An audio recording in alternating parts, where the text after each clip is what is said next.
lakes, rivers, oceans, streams. Ponds, reservoirs. It's in the clouds, it's in the oceans and the lakes, it's in us. Water is human beings, and human beings are water. One and the same, inseparable. That's it. That's how important it is. It is you. Water is amazing. It's way that amazing. Like, it's unbelievable. It really is.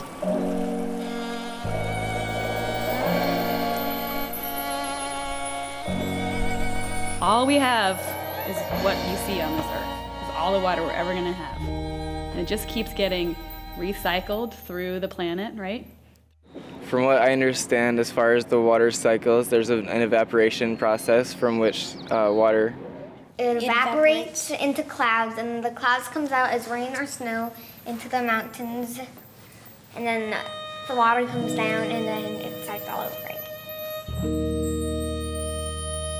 So we have our oceans, and the oceans evaporate. The evaporation turns into clouds, and then the clouds hold up all the water, and then it rains down, and then it just continues to go and go and go and go. Condensation going up into the clouds, and then rain coming back down. The condensation creates rain clouds, and those rain clouds pour some sort of precipitation on the mountains.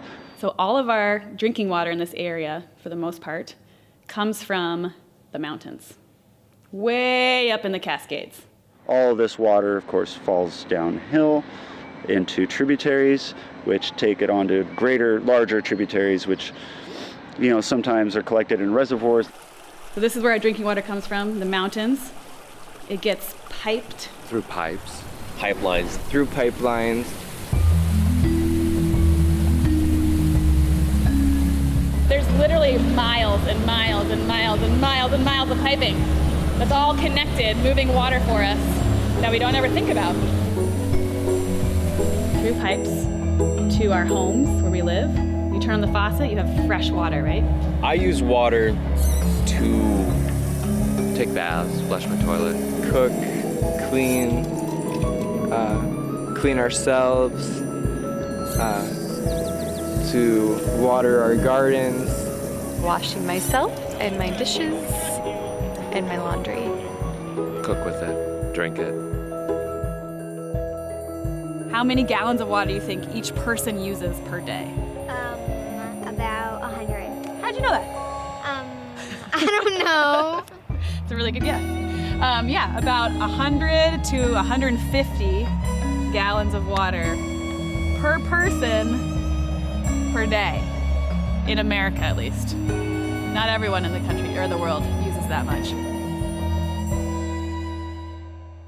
What gets in the water after it leaves your house? Like soap.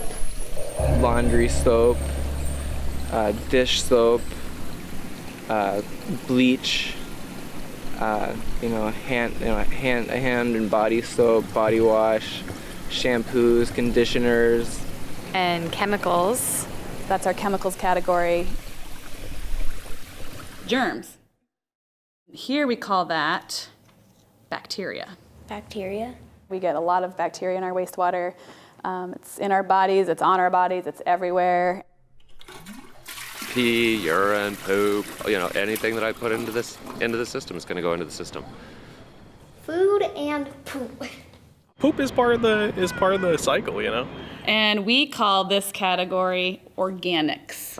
Organics. And anything else nasty that we may put down our drains. People tend to flush a lot of other stuff.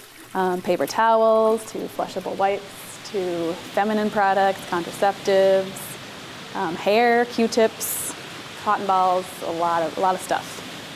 That category we're going to call Trash. the first category of waste that we try to get out is trash.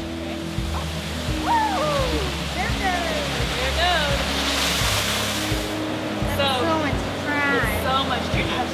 And it's a pretty stinky process, and it ends up going to a landfill.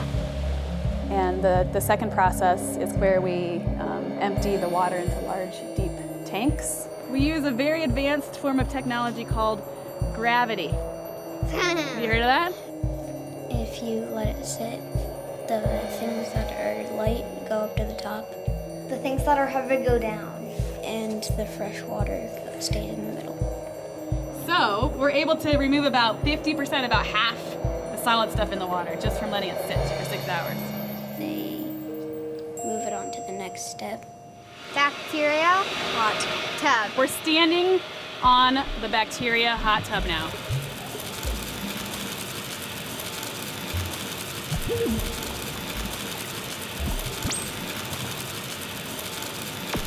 So bacteria are magical creatures. Aren't they adorable? Aren't they the cutest things you've ever seen? And they work really hard. They clean the water. So the bacteria treat the water for about 4 hours, and then the water moves on to the next step. There's a string that has a lot of holes in it. So there's a hollow center, and each one of these very small straws is porous on the outside. And the water gets sucked out, but the bacteria get stuck on the holes. So all you get is the water and no bacteria. So just the water molecules are extracted through the center of the filters and lifted out of the tanks through the pumping system. So most of the water that we clean right now, we send it through a tunnel 13 miles out to the Puget Sound, where it can mix with the waters and slowly move northward out to the Pacific Ocean.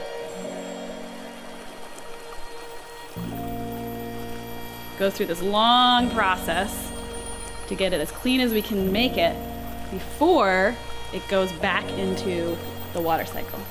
So we complete that cycle. We are part of the water cycle. We contribute and impact the water cycle every day. And then the cycle repeats.